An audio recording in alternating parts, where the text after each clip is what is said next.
Today we are focusing on the possible connections between sound and video and taking some examples of applying it live. In the past 2 decades it has become fashionable among pop groups and rock bands to have visual background during live performances, thus making their appearance more attractive. This tendency has launched the prosperity of VJ culture. Due to advanced digital technology, easy and relatively high standard video making, even under home circumstances, is not a dream anymore. Needless to say that the number of video jockeys has significantly increased recently. The majority of them just play all kinds of videos without any reference to the music, but there are some really good VJs who pay much more attention to the harmony of sound and vision. Audiovisual live acting can be a new form of chamber music in which the visual part does not play a subordinate role. It is not just a background anymore.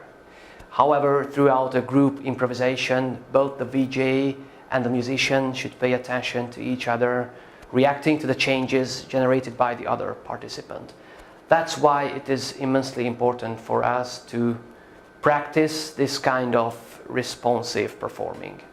Now I'm going to demonstrate the task with a very simple 1 minute long motion picture.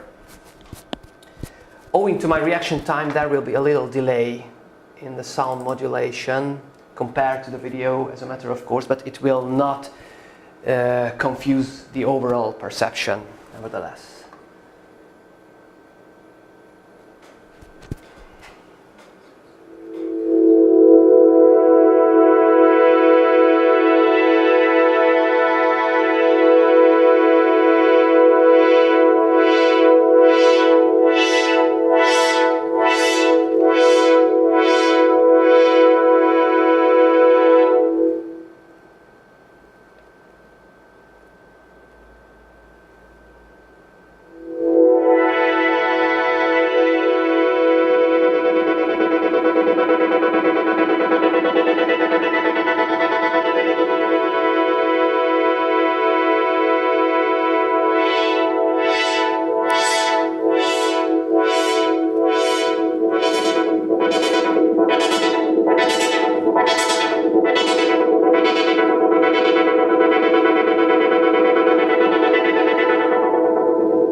Well, there were 2 transitions in the video. First, the line became waved, and then there was another effect, a tearing effect, that made the line dashed.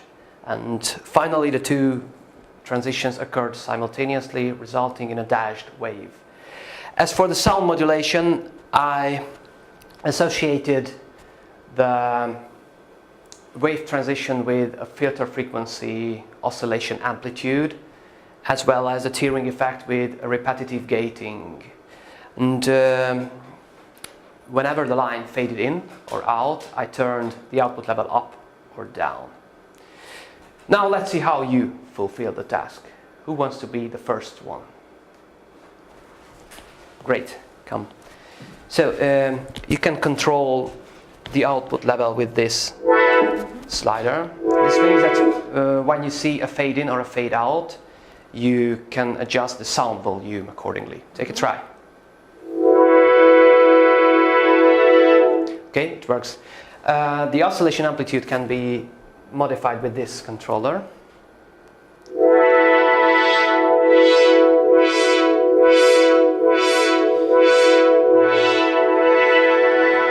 Immediately after you observe the expansion or the reduction of the wave. And finally, with the help of this slider, you can adjust the gate level, reacting to the tearing effect.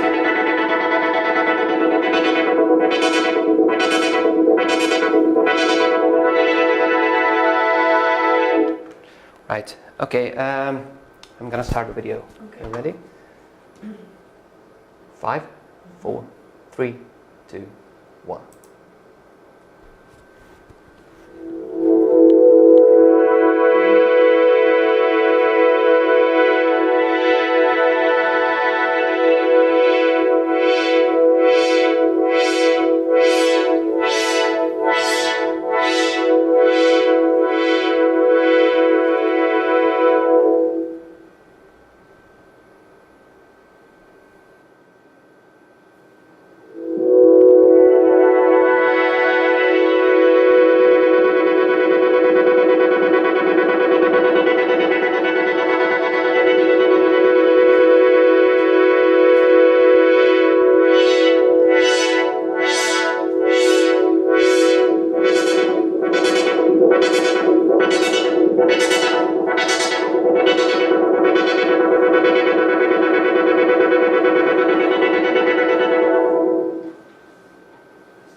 It was pretty good. Considering it was your first attempt, you managed to complete the task without significantly dropping behind. It's a good point. As I've said, it is not necessary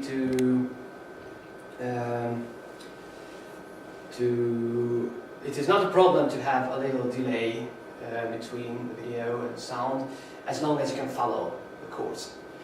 Okay.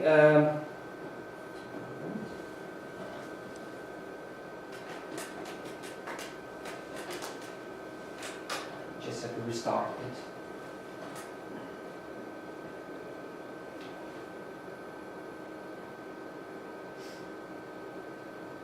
Okay, who's going to be the next? Right.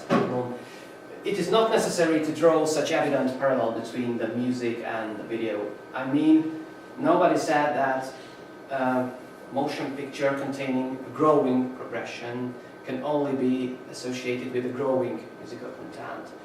The point is that one has to follow the changes consistently. So I created another musical element to this video. This time I applied a sequence instead of the previous static harmony. Here's the sequence.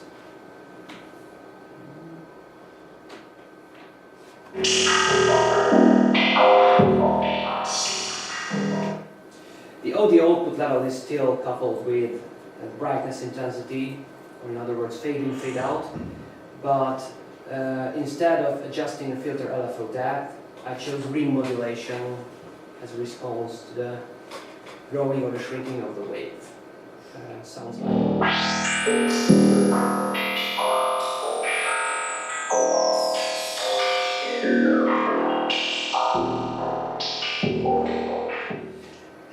As for the tearing effect, I assigned it to a comp filter.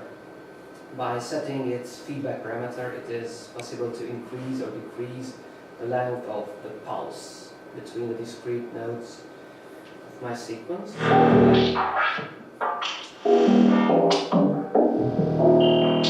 Right. Just giving you some time to get familiar with the controllers.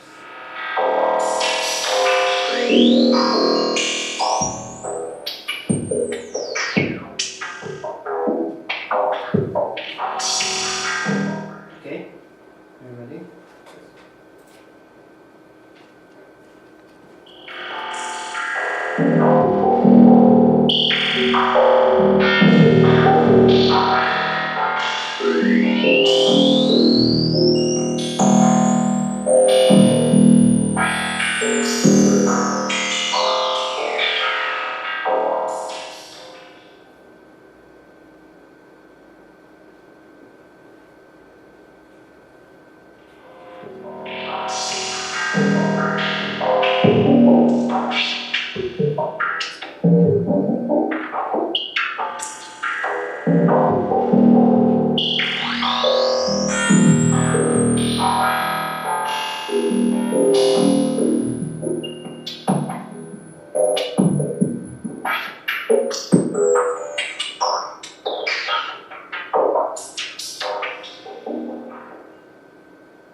course, he was absolutely satisfactory.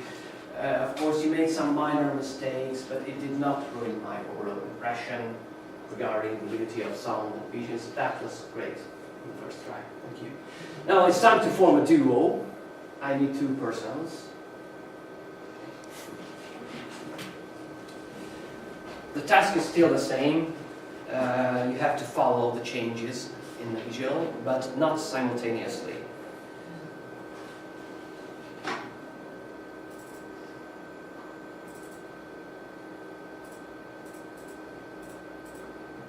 As you can see, there are two rows on the screen.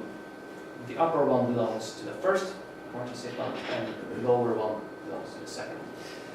Actually, it's a kind of canon because the second voice perfectly imitates the first.